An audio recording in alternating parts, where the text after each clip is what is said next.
Tá ardú mór tagtha le 5 bliain anuas ar lena sa tuaisceart, a dearg go bhfuil siad muiníneach as a gcuid Gaeilge. Ach ag léadú atá muinín atá muintir an deisceart a dtíobh dúirt na teanga. De réir thorthaí na bpobalbhreith nua, tá muinín ag duine scach 5 ó dheas agus duine a scach 8 ó chuaigh as a gcumas Gaeilge alóirt. Is an sin agus 20 fan chéad den phobal ó dheas agus 40 fan chéad den phobal ó chuaigh. In 2019, nuair a curú an chéis céarna, thug 3 fan chéad do riine ó dheas le fios gur bhfuil siad muiníneach as a gcuid Gaeilge lortha.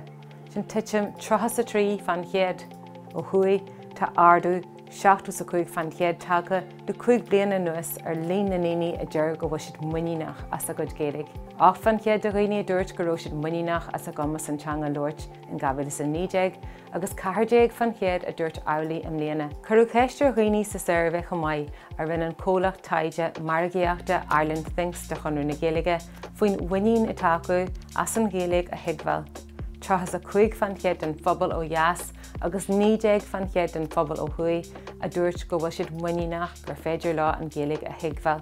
Ábhar suntais eile sa bpobalbhreith gur bhfuil trúr as ga 5 nó 62 fan chéad do riine ó dheas go mbeadh tiiliú deisina acu an teanga alóirt. 5 fan chéad do riine ó chuaigh a dúirt eolaí.